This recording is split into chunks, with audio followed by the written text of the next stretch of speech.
Welcome to the Florida Homesteader Podcast, where we bring the pages of the magazine to life, sharing all the stories, the skills, and the spirit of homesteading across the Sunshine State. From backyard gardens to family farms and everything in between, we are here to inspire, encourage, and celebrate the Florida homesteading way of life. I'm Jamie Bateman, your host and editor-in-chief of the Florida Homesteader Magazine, and we're so glad that you joined us today. So folks, go grab you some iced tea and let's jump into today's podcast chat.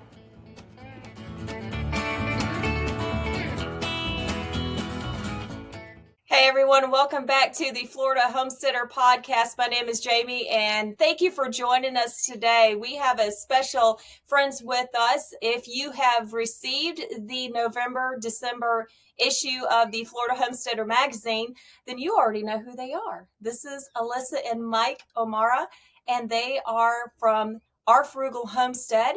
But in the magazine, you're going to recognize them with Rooted in Purpose. So, hi. Good morning. Good morning. Welcome. Thanks for coming on the show with me today to share with us what y'all have done on your homestead. This is going to be a fun conversation. I'm excited. We're excited to be here, Jamie. I'm excited for a for long journey, and we're excited to share it with everybody. Absolutely. So tell us, where am I reaching you at right now? We are in Webster, Florida, which is going to be, we're kind of east of Tampa, if you will. So central part of the state. Correct. Okay. All right. Now, have you always been in Webster, or did you kind of migrate there after some time? That's kind of our story. It's a long journey. Yeah, we're originally from Michigan. That was 20 plus years ago, and we moved to Florida because times were changing all over the place, and we've only been here in Webster for 4 years now. So for getting you on your journey to Webster, share with us a little bit about what that looked like for y'all coming from Michigan.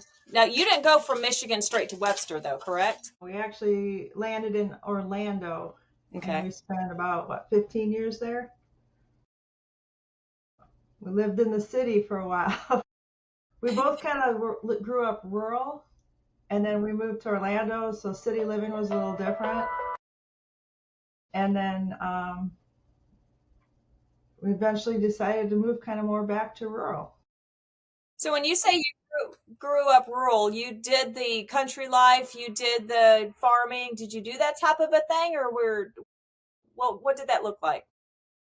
So in Michigan, where we grew up, was a rural land. It was very small communities, and all around us was farming communities. Neither one of us grew up on a farm, and neither one of us had any type of experience with raising animals, or just Elisa did some small chickens as far as that goes. But the rural area that we lived in was very small communities, and everybody knew everybody, and open fields and pastures and cornfields was all the normal. Yeah. Every time you went to go anywhere, it was a half-hour drive to get to grocery store or stores or anything like that. So that's kind of the rural living. Did you do any type of canning or preserving or anything like that? I did with my mom. My mom taught me how to can. We had a huge deep freeze. She'd put a lot of produce from the garden up in it. We'd go to the local slaughterhouse and get like a quarter cow. Sometimes, I remember pulling bags that didn't look anything like grocery store meat out of the freezer and bringing it up for a meal. So we had a full-size basement under the house too. So we also had like a root cellar. We had potatoes and squashes and onions, and we kept all the canned goods in this little room on shelves. It was just rows and rows of peaches and pickles and green beans. So that's kind of the way I grew up. Did your mom grow all of that, or did you get it from local farmers?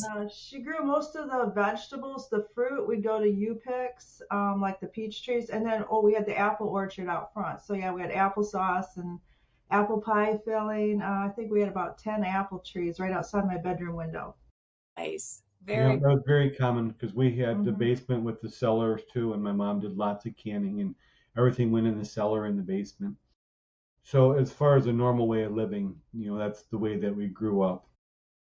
And then in the very early 2000s, is when we decided that we wanted to leave our rural lifestyle that we had in Michigan and venture out to big cities, the cold weather. And that's when we decided, let's go to Florida, because we'd vacation in Florida and come to Florida to Disney World and stuff. So we just started, let's go to Florida and get out of the cold and get where the people make more money. So that's what we did. We moved to Orlando. So it was a total different lifestyle than Yeah. anything that we'd ever had, grew up with.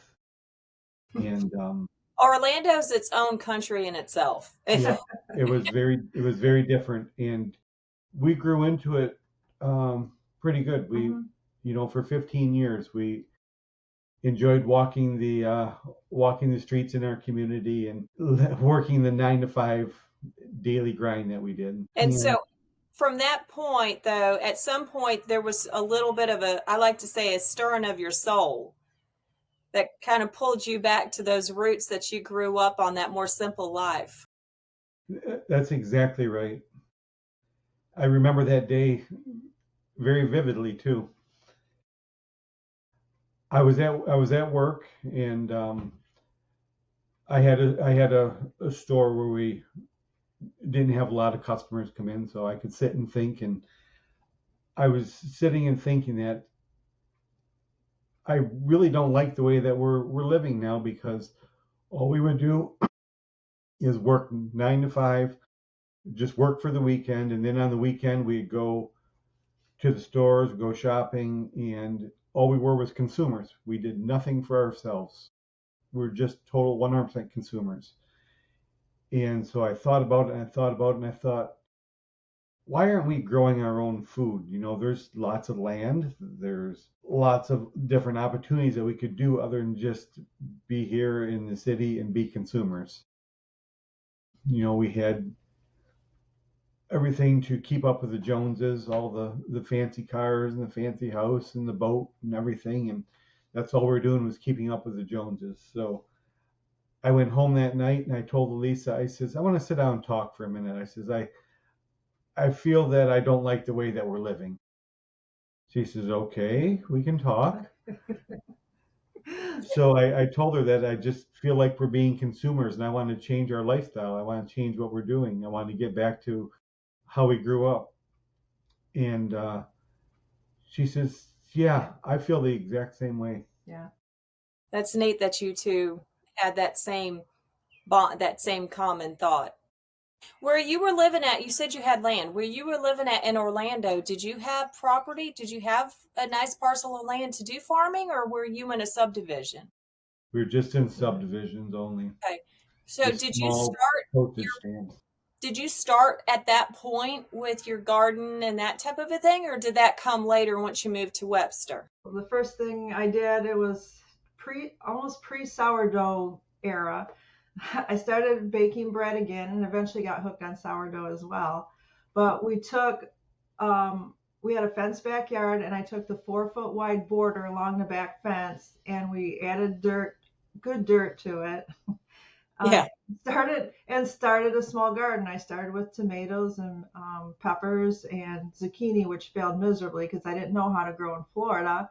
And I planted it at the wrong time, and the heat killed everything. And because the sunlight was on that white fence, and it just was cooking my vegetables. So there was a long growing season or two where I just had to really study a lot, learn a lot, figure out Florida's growing season. But eventually we started growing stuff, and I was able to get beets and carrots and my tomatoes and all that. But it took a while.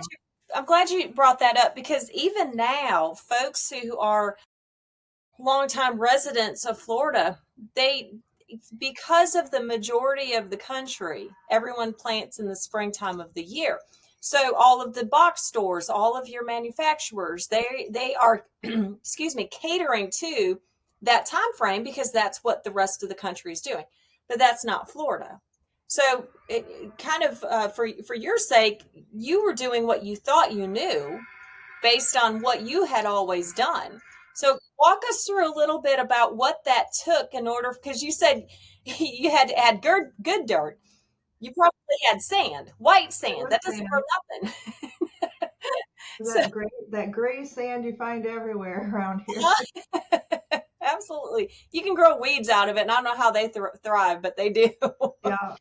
So the backyard that we had at that home, we had before we it took us several years to find our homestead, find our property, and decide what we were going to do. But before we did that, we sold everything. We sold our boat, all of our expensive cars, our big house. We cleaned out the house. We had garage sales. We sold everything. So we moved into a small rental house as we were looking and trying to figure out what we're doing. So the rental house that we were at, the whole backyard was cement. There was a pool and everything was cement. And around the fenced area, there was a 4-foot border with just sand that went around the backyard fenced area. So that's where we decided we were going to try and start doing some composting. We started a compost pile back there, and we bought bags and bags and bags of dirt and put dirt back there. And that black cows. And we bought garbage cans, and we filled garbage cans with dirt and planted trees in big round garbage cans. And we had 5-gallon buckets. We probably had 40 or 50 5-gallon buckets that we started lemon trees and the figs. fig We trees. had fig trees. We had So all did this those stuff. become your 5-gallon buckets? They were kind of like your raised beds. Yeah. Okay. Yeah. So what our plan was to start all of our trees there in the city, and then in the buckets and in the garbage cans, we could move them out to our property once we got there to have them established and started. Nice. I love that you had that vision of what you wanted to accomplish once you got to your dream property, and you were working toward that with what you had to work with at that point. Yeah, and that's in Elisa's book that she wrote, the Define Your Dream book. Yep. In her book that she wrote, she kind of goes into that on how you can start doing your homestead from what you have. You know, if you live in an apartment, you can start on your terrace. You know, if you live in a small house, you can start in the backyard. You don't have to have a big property, a big piece of land to have a homestead. You can start where you're at. And that's kind of what we like to teach, is how to start out and how to get yourself onto a homestead that you want to call your own, where you can grow your own food and be sustainable for yourself. Because that's what I like to do, is have other people learn from what we've did, and other people can get into the homesteading journey themselves without taking all the wrong steps and learning how to do steps that work. Well, especially coming from where y'all came from, meaning you didn't grow up in Florida, so you taught yourselves how to do all of this. And if anything, y'all's story is so inspirational, and you're so encouraging to other people to make sure that they understand and they see this also, and that they know, wait a minute, they did this. I can do this too. They did this in a 5-gallon bucket. Are you kidding me? I never thought about putting a tree or anything in a garbage can and growing it that way. And you did it.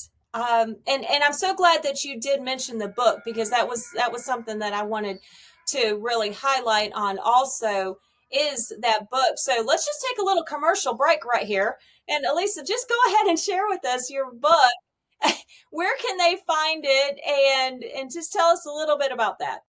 Okay, they can find it on Amazon. I have a paperback, like the one Mike showed, and it's also on Kindle, so you can buy it and download it as a Kindle, or get it on Kindle Unlimited. And you have a website? And it's on my website. The sales page will link you right to the Amazon. So I sell directly on Amazon right now. I'm looking at other ventures in the future. And what is your website address? It's ourfrugalfloridahomestead.com. So OUR You Frugal are, yeah, because Homestead. it's ours, our Yes, Frugal Florida Homestead. I love And it. there's a lot on that website about gardening in Florida, about homesteading in Florida. I mean, it's not Florida specific, but it's Florida oriented. Correct. What we'll do is in our show notes, we will link your website so folks can click on that. And then also we'll link that Amazon so folks can go straight to Amazon for your book as well. So Thank we'll you. make sure to put that on there for you. All right. So you are in Orlando. You're now in this rental. You have 5-gallon buckets and garbage cans full of some amazing plants all around this very crowded pool backyard area That's that you have correct. created this little garden oasis. What happened next? You want to take that? Sure. So, so we would watch the MLS websites and look at different homes and different properties daily or weekly. And what we did is we had Sunday meetings. Every single Sunday, we'd have about an hour-long meeting, and we would make our goals and what we want to achieve that week or that month, whether it be monetarily wise or whether we wanted to get stuff that we needed for the homestead or whatever our goals were going to be. We would have a Sunday meeting, decide what our goals are going to be for that week or that month, and do that. Then we'd have another week, have a Sunday meeting. What we accomplished? What do we have to do yet? So that was huge, absolutely huge in getting us to our dream of what we wanted to do. So every Sunday we'd have our meetings. We'd decide that we wanted to look at this property and this property, or we wanted to buy this and buy this. So like our trailer that we have, we've got 12 by 8 trailer. We bought that way before we had the homestead. We bought that when we lived in the city because we knew we'd need a trailer to move stuff to have around the property. We bought the trailer, we bought generators, before we even knew what property we were going to have, we bought lots of stuff. Mm-hmm. So we didn't have to do that as we got to the property. So we started looking at different properties. We kind of wanted 10 acres, and we started looking at big 10-acre parcels and stuff and decided, wow, that's a lot of land. What are we going to do with all of it? So like I said, it took us from when I came home that day, and said we need a change, it was about 3 years later when we finally had our property and started to make moves and stuff. So can I pause you for just 1 second right there? That is another really key point that I want folks to hear. This isn't a really quick turnaround type of an adventure. This took you years to get to where you were, planning and talking and meeting and figuring it out, selling things off so you could buy the things that you have, because and I love that you mentioned about your meetings that you had each week, because you were continuing to listen to each other. The key part of any relationship is communication. You had that communication going. You had that opportunity to make sure that you were staying focused on your goals and your dreams of what you were wanting to accomplish, and you took your time. And that is huge. I don't know that we can say that loud enough. It takes time, and it's okay for it to take time. You don't have to rush into something. And that's the main thing I want to have people learn from this is it isn't something you can jump right into and you can have your animals and your food and your barns and your everything right there ready to go. It takes time. It takes a lot of time. It takes a lot of effort, let alone the money too. So it isn't something that happens overnight or in 6 months or in a year. Everything takes time to build. You got to make goals on what you want, and you got to work at those goals, and you got to piece everything out one by one by one and not do too much at one time. So you found your property, or you had your trailer, you had your generators, you had your garden, you were ready to go. You started looking at different pieces of parcels. Figured 10 acres probably wasn't exactly what you needed. What happened next? About the day that we found the property. Well, so we were looking at pre-built houses, homesteads that already had been made to what people wanted theirs to Right, be. they were already established. Yeah. Already established properties. We had looked at a few of those and decided that if we're going to do this, we want what we want. And that's when we had decided we're going to start from scratch. We're just going to get a blank piece of land and we're going to build our own house onto it. And started looking at stick-built houses, started looking at manufactured houses, modular homes and things like that, trying to figure out what the best bet would be. And we came up with a modular house being what we wanted to do.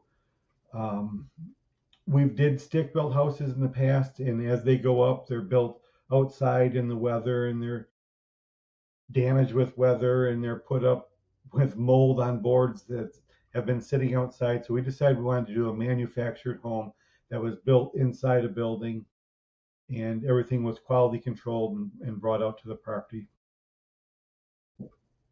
And the time frame would be a lot quicker too to do that than it would be to have a stick built done. So we had the modular house picked out. That took a lot of time figuring out what kind of home we wanted to. So we picked out a modular home. You were building your home. Correct. Yeah. And anybody who has built a home, it does take time. There's a lot of details that go into that.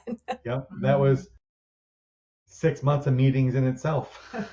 So we got our home picked out, and then the property that we found actually hadn't even came on the market. The realtor I'd been dealing with told me that she's got a friend that had a piece of property that she was going to be putting on the market. Would we be interested in taking a look? And I said, absolutely. And I wasn't at work that day, and Elisa was at work. And I went out and I looked at it and I told her, we'll take it. Just like that. Elisa hadn't even seen it, hadn't looked, hadn't did anything. And I said, we'll take it. That's awesome. So I came home that night and I told her, I found a piece of property. She says, when do you want to go look at it? I says, I've already been to it. I already told them we're going to take it. She says, you what? That's crazy. So what was your thoughts when he told you that? Because I've known him for so long, I trusted him, and I'm like, Right. Okay, we haven't put any money down on this. I still want to go see it. Right. But we went out there right away. He took me out there. First chance we had to go out, he took me out, and we looked at it. I'm like, yeah, you made a good choice. Very cool. So the size of your homestead is now what? Because you mentioned, so what size is this? It's 3.3 acres. Okay. It was just an old overgrown pasture. It hadn't been used in over 15 years. There was an old dilapidated mobile home that had been on it, and it was just overgrown pasture. And but it had growth on it. It had all the weeds and all the trees and all the stuff so you could grow on it. Where other properties we had looked at had just been sand, and you weren't growing much on there unless you did a lot of work to it. So I knew, being old pasture, it had fertilized land that had been there already. And I knew it was land that we could grow on. So that's what made me make the choice that I like. So with the fact that it already had an older home on it, you already had your well, you already had your septic. No? We did, but we didn't. Okay. It was so old, it hadn't been used in so many years. It was all junk. It had to be torn down. Oh. It was all. So you still had to go through that process of. It was from ground zero. Yeah. Yeah. Zero. We redid the well, built a new septic system in, a larger one. Yeah, it was quite a bit of work to fix this place up. Yeah. Was it fenced? No, nothing. So you had to put the fencing. You did everything. Mm-hmm. We did the well, the septic, the foundation for the house. I actually took the old mobile home that was on here. We drug it farther back on the property, and I totally took and redid that and made that into a workshop. So that's now my workshop. It's a 60 by 16 workshop, and it is the most awesome workshop you could ever find. But that took months of work redoing the old mobile home and making it into a workshop. Gutted it out and put new doors on it. We cut the end right off of it and made it so you had double doors, you could drive up into it. So that was just a total rebuild of a old mobile home to make it into something. And so everything here was from ground zero. Mm-hmm. All of our fences, all the trees that we cut down, and all the bramble that was taken out was crazy. The wild blackberries were everywhere. Yeah, it was crazy. For nearly 70 years, Seifert Feed Company has been nourishing Florida's farms big and small. Family owned and rooted in Okeechobee, Seifert Feed Company continues to serve the heart of Florida ag with integrity, experience, and feed that you can trust. From cattle to chickens, goats to game birds, Seifert Feed is trusted by generations who care about quality nutrition and healthy animals.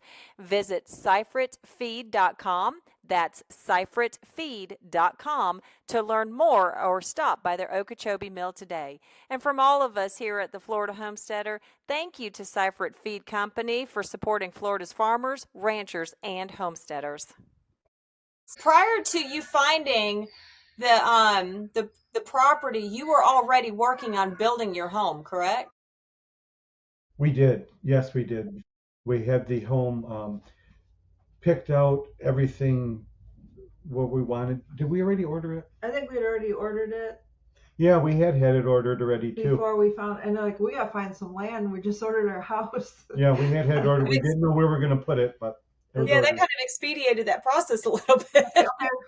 Here's our time frame. The house is going to be done this time. We got to get our property. Well, I knew it was going to take 8-10 months to get the house done, so we had time. Yeah. So you had a little bit of wiggle room there, which is good.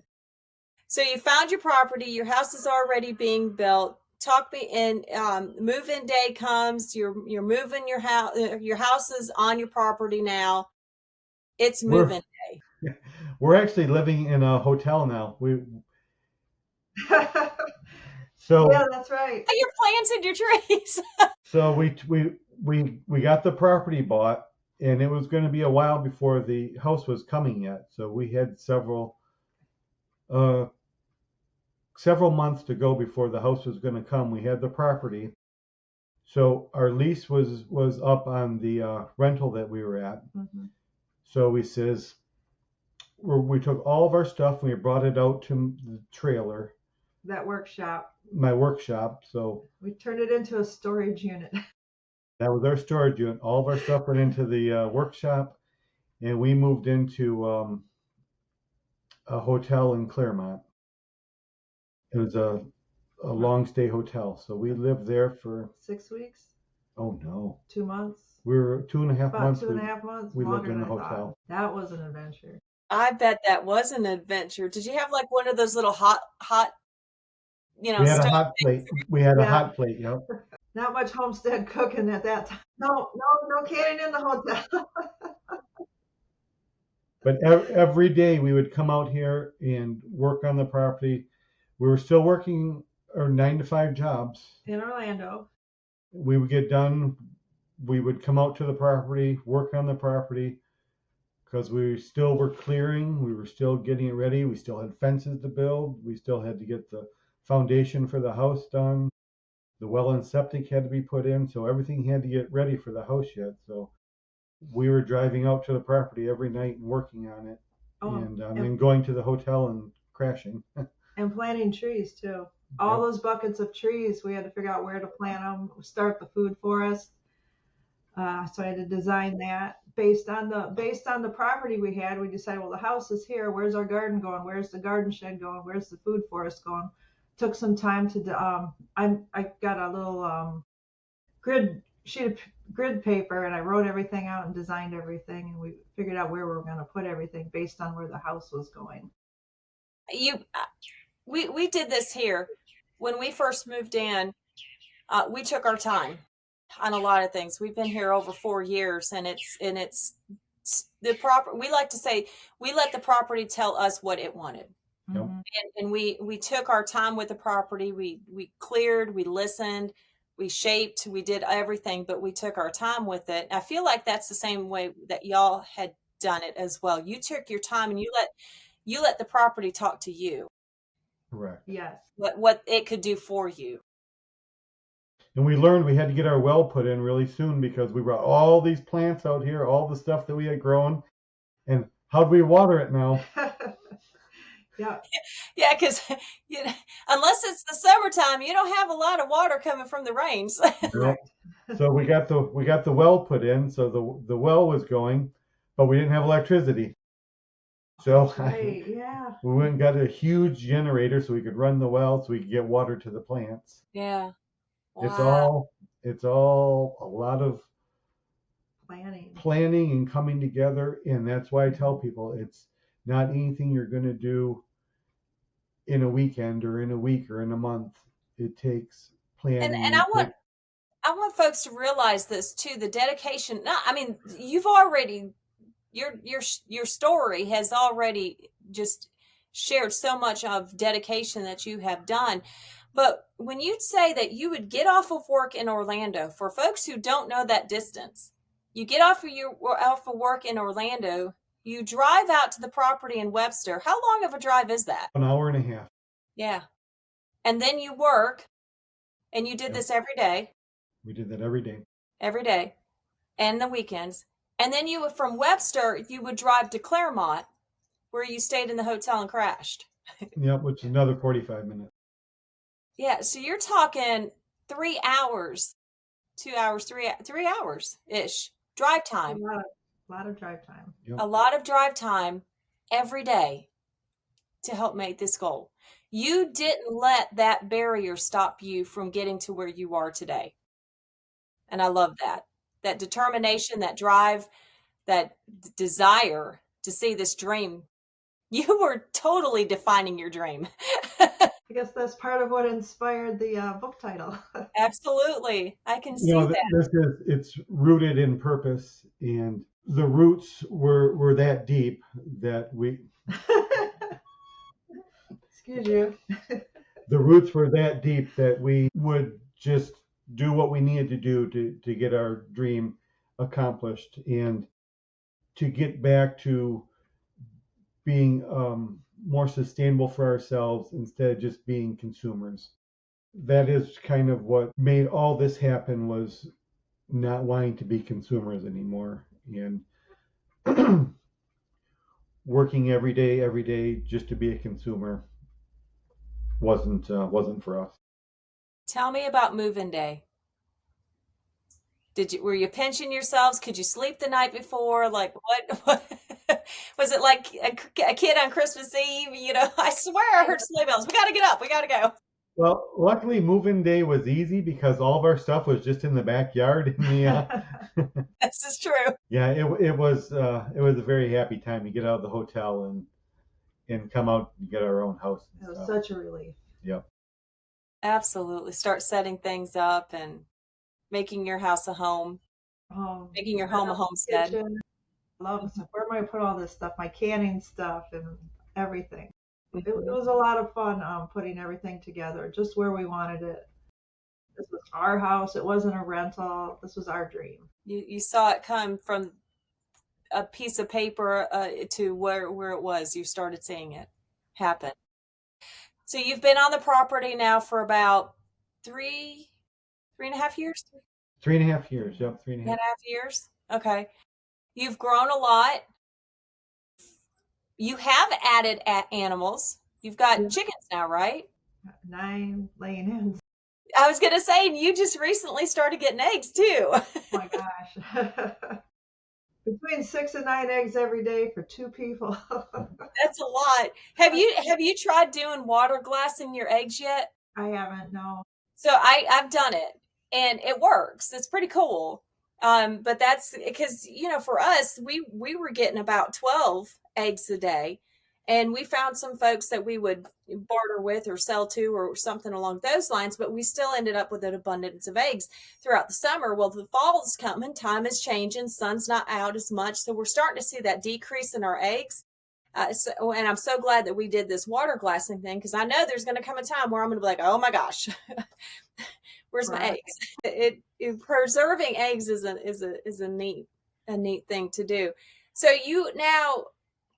you've got, do you have you just have the chickens right now, right? The chickens right now. Yep. And I say right now, because I know there's a plan. Yeah, Baby. we've got plans. So I've got an area with all the fencing we've fenced the whole perimeter of the property is all fenced and closed in. I got lots of gates, entry gates throughout, and then we've got all the cross fencing done on the inside. All of her raised bed gardens, I think you got 10 raised bed gardens. They're all in. She's got a garden shed. We've got the food forest is all complete. So in the fencing I did, we made an area for a pig run, which is 10 by probably 150 feet. 10 by 150 feet for a pig run. And then we've got pastures that are pre-fenced out already. We wanted to do a couple cows, a milk and a feeder, and some meat chickens. We want to run some meat chickens on pasture also. Mm-hmm. So those are our plans for the near future. It takes time. It doesn't happen overnight, so we're getting there. And I love that. I love that you're getting there. When you say you're getting there, what's your next goals? What's your next vision? Because I'm assuming you're still meeting on Sundays. You're still planning out your goals. You're still communicating all of that. So what does that look like? What's your next step that you want to call? We had planned on doing a much larger chicken coop, building a larger chicken coop. The chicken coop I built is awesome. I got a huge run. It's a really cool chicken coop. And we planned on doing a larger chicken coop. And we're seeing what we have now and getting this many eggs, and the chickens are doing great. And we thought, instead of spending that time and that money doing a larger chicken coop, we're good with what we got. We're going to move on and we need a large barn, shed, workshop, processing area. That is going to be the next goals that we have on the radar, is putting in the barn, workshop, processing area building. Having animals without having a shelter for them just isn't going to work. So that you got to have all your buildings in place and all your processes in place before you move on. So I've got a lot of people that I work with, like, why haven't you got your cows yet? Why aren't your cows out there? I thought you were going to get meat chickens. And I tell them, this isn't something that happens overnight. You got to have everything in place before you get that. We've been working on the pasture, getting the pasture, and I got the pasture pretty awesome now. It took at least a year working on the pasture to get it to grow correctly and get it so you've got food that you're going to get off it, because you can't just put animals on a pasture that's giving weeds. It's not going to work. So I had to get the pasture in order, and it takes time, and it takes money, it takes work, and that's where we're at. If you had one thing that you wanted to have somebody take away from our time this morning, what would that one thing be? You can start now, but start slow.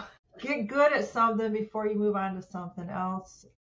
And make a plan, have a vision for the future. You can always change it later. I mean, it doesn't have to be written in stone, but at least have like something in front of you that you can work towards. The planning is to make it reasonable worth your time and your money and your energy. But what I like to show people and tell people is that anyone can do this. Anyone can have their own homestead. Anyone can be growing their own food and be sustainable for themselves. we showed that, how we did it. Elisa wrote a book on it, and I can go through the steps with anyone on how to do it. If you're living in the city right now and you've got, a pile of bills and you're like, there's no way I can afford to do that, I've got the steps to show you how to do it, and it's anybody can do it.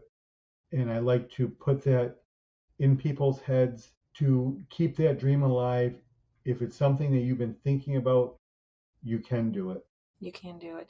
One of the things that we love to say is that it doesn't matter if you're in a 200 square foot apartment to 200 acres, anybody can homestead. Anybody can live this lifestyle. And even if you can't grow it, you go to a farmer's market, you support the farmers who are growing it, you bring it back home, you learn to preserve your food, you learn to put this food up so where you're shopping in your pantry instead of shopping at the grocery store. You learn to be that self-sustainable concept until you get to your goal of what you have planned out, like what y'all have done. Exactly right. Yeah.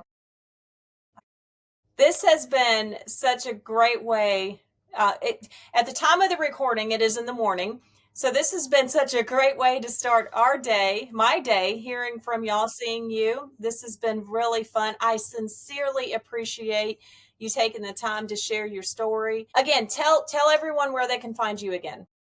You can find my website, ourfrugalfloridahomestead.com. Easy to find. And then my book that I just wrote, Homestead by Design, Define Your Dream, is on Amazon. And you are on Instagram. I am on Instagram. I'm actually, if you want to see how I'm growing, I'm in the middle of this 365-day gardening challenge. I've committed to 365 days of posting every day about something growing in my garden.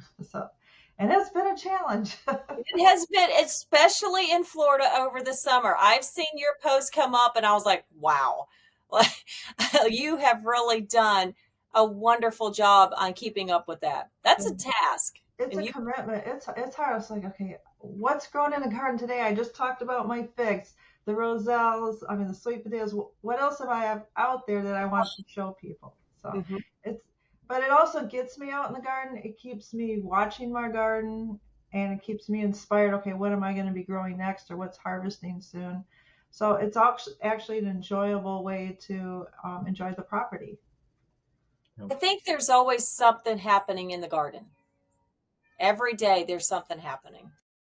That's what I have found with ours anyway. With her 365-day garden challenge, she has to find something that's happening anyway, so she can take a picture. Yes, she does. So you've got an event coming up next month, right? Yes, we do. Yep. And I'll be there, and I'll be speaking. I'll be speaking with you. So at the time of the recording, yes, we have the Pioneer Festival, Homesteading in the Heartland, that's going to take place on November 7th and 8th in Zolfo Springs at Pioneer Park. And Elisa and Mike are both going to be presenting, correct? Correct. One on Friday, one on Saturday. So we are very excited to have y'all at that. I think, though, at the time that this actually hits the airwaves, it's going to be past the event. So, oh boy, yeah, I know, but that's okay because we're gonna put it out there, tag you in all the social media so folks can see that as well. But we'll make sure to connect that back. Well, any last thoughts or comments that you may have before we wrap up today's podcast chat? Nope. I enjoyed having the talk, and I hope we can help at least one person out there realize that to get out of the consumerism is a real thing. You can do it. You can grow your own food. You can start homesteading yourself. And that's the main thing I want people to get out of this is you can do it. It takes time. It takes work. It's effort, but you can do it. And it's very rewarding to yourself. Absolutely. Yep. Absolutely. I agree with everything. I just want to add a lot of people I met in Florida are not native Floridians. So yeah, all of us from further north, we can do it too. You can. And you're doing a great job.